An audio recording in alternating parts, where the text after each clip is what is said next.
साथियों नमस्कार। स्वागत है आपका आज के इस YouTube वीडियो में। आज की कहानी प्रेरित है कि प्रेम आपको किसी भी उम्र में खोज लेगा। कहानी ली गई है बहुरी नहीं आपना के संपादकीय लेख से। चलिए सुनते हैं आज की कहानी।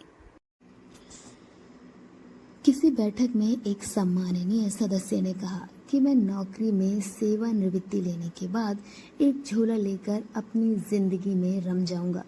मुझे ये सुनकर बेहद अच्छा लगा कि लोग एक उम्र के बाद ही सही लेकिन जीवन जीने के बारे में सोचने लगे हैं। इसके बाद मैंने उनकी पत्नी को देखा और उनके बारे में सोचने लगा, क्या वे भी ऐसा ही चाहती हैं?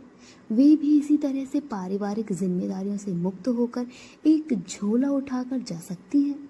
देखा जाए तो आसपास के माहौल में जीने का अर्थ बचपन, शिक्षा, नौकरी, शादी, बच्चे और परिवार की जिम्मेदारी उठाकर बुढ़ापा और मृत्यु है। जीवन का यह पैटर्न स्त्री और पुरुष दोनों के लिए लगभग एक समान है, पर स्त्रियों को मिलने वाले जीवन जीने के अवसर शायद कम हैं।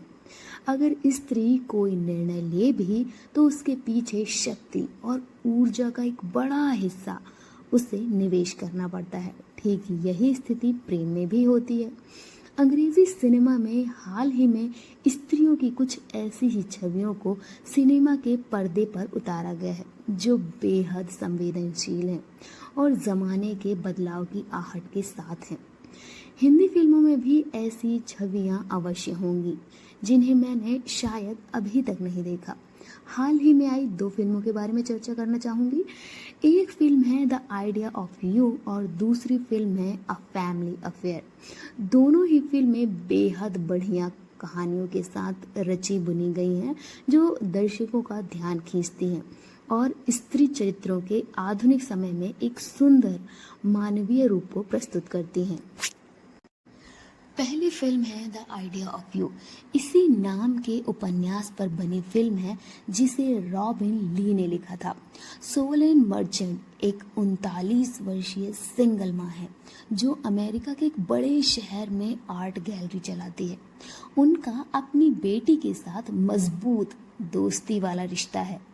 साथ ही वह जीवन जीने के नए तरीकों पर भी काम करती रहती हैं कि कैसे अकेले घूमने जाएं। गीत संगीत के एक बड़े कार्यक्रम कोचेला में सोलेन अपनी बेटी और उसके दोस्तों को ले जाती हैं, जहां उसकी मुलाकात गाना गाने वाले मशहूर ग्रुप के एक सदस्य हॉर्स कैंपबेल से होती है। हॉर्स पहली ही नज़र में सोलेन को दिल दे बैठते हैं।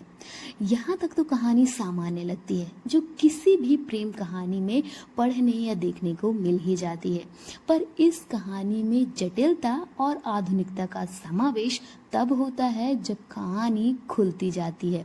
सोलेन और हॉर्स के बीच एक लंबी उम्र का फासला है। सोलेन अपने काम और अपनी बेटी में ही जीवन के अर्थ तलाश रही हैं। तभी एक 24 वर्षीय युवा लड़के का किरदार निभा रहे सोलेन को अपने जीवन और प्रेम के प्रति बनी बनाई दृष्टि में बदलाव लाने वाला जीवंत कारक बनता दिखाई देता है। जब मीडिया उन दोनों के बारे में लिखा जाने लगता है तब उनके जीवन और अपने लोगों पर नकारात्मक असर पड़ने लगता है। फिल्म के अंत में 5 साल बाद सोलेन और हॉर्स एक दूसरे को वापस मिलते हैं और अपने जीवन में वापस से बहने लगते हैं। उम्र के अंतर के बावजूद दोनों के बीच प्रेम और उसकी गहराई बढ़ती जाती है। एक जगह हॉर्स सोलेन से कहता है कि लोग उम्र को लेकर क्या सोचते हैं और क्या कहते हैं, इससे उसे कोई फर्क नहीं पड़ता। पूरी फिल्म में सोलेन अपनी उम्र के चलते हॉर्स को लेकर असमंजस में दिखाई देती है। अंत में यह असमंजस भी खत्म हो जाता है और दोनों की आंखों में आंसू, प्यार और उम्मीद होती है। स्त्रियों की छवि उनकी बढ़ती उम्र अर्थात उनके डिस्कार्ड अथवा खारिज किए जाने के सामाजिक दायरे के बारे में बनती हुई दिखाई देती है। यदि कोई स्त्री की उम्र सजने संवरने की शौकीन है तो उसे बूढ़ी घोड़ी लाल और लगाम कहकर हास्यास्पद भी बनाया जाता है। वहीं पुरुषों के संदर्भ में ऐसा कम ही देखने के लिए मिलता है। एक अन्य महत्वपूर्ण स्त्री और पुरुष के मध्य उम्र की सीमा को लेकर समाज में ध्यान रचाया बसाया जाता है। लोकप्रिय सोशल साइट इंस्टाग्राम पे एक रील में एक लड़की ने अपने जन्म की तारीख 1998 बताई और अपने पति के जन्म की तारीख 2005 के किसी महीने को बताई। इसके लिए उन्हें ट्रोल किया गया। इसकी वजह यह थी कि लड़की को विवाह जैसे संबंध में पुरुष से छोटा होना चाहिए था। लोगों के कमेंट्स थे, बुढ़िया ने बच्चों से शादी कर ली। ठीक यही बात मशहूर अदाकारा प्रियंका चोपड़ा के लिए भी लागू होती है। उनके पति और उनके बीच 11 साल का फासला है। इसके लिए प्रियंका चोपड़ा को बुरी तरह ट्रोल किया जाता है, लेकिन फिल्म की नायिका सोलेन अंत में होर्स के प्रति अपने प्रेम को अपनी उम्र के साथ स्वीकार कर ही लेती हैं और दोनों सामाजिक बंधन को तोड़ते नजर आते हैं। चलिए अब दूसरी फिल्म पर चर्चा करते हैं। दूसरी फिल्म है अ फैमिली अफेयर। इसकी कहानी भी ध्यान खींचने वाली है। इस फिल्म में बेहद कम चरित्रों को रचा गया है और दिलचस्प बात यह है कि सभी चरित्रों के साथ कहानी में प्रवेश पाया जा सकता है, फिर चाहे वह चरित्र माँ का हो, प्रेमिका हो अथवा बेटी का हो। जारा नाम की 24 वर्षीय लड़की एक बड़े फिल्म स्टार क्रिस की असिस्टेंट है। जारा अपनी माँ ब्रूक के साथ रहती है, जो एक लेखिका है। एक दिन क्रिस जारा के घर आता है और जारा की माँ उस पर मोहित हो जाती है।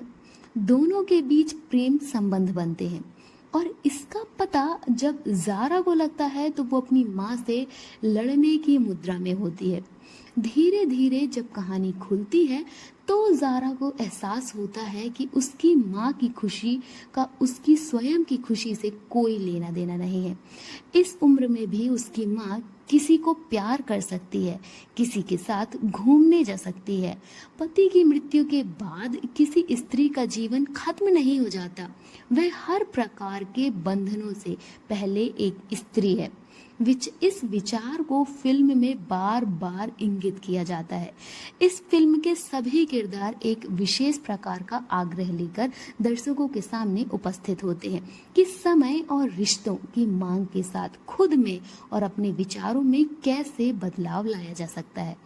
इस महत्वपूर्ण बदलाव में जीवन जीने की जिजीविसा भी बनी रहती है।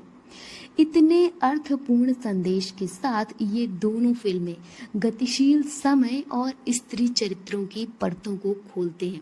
जहां एक स्त्री मनुष्यों की तरह उभरती है, वह उम्र और संबंधों के बीच खो जाने के लिए नहीं बनी, बल्कि जीवन को किसी भी पड़ाव में चाहने के लिए तैयार है।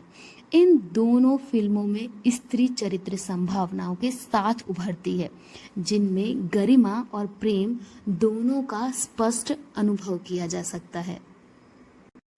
तो साथियों, ये थी वो दो कहानियां जो बेहद उम्दा और अच्छी हैं और वर्तमान समय में हमारे सामाजिक बंधनों को तोड़ती नजर आती हैं।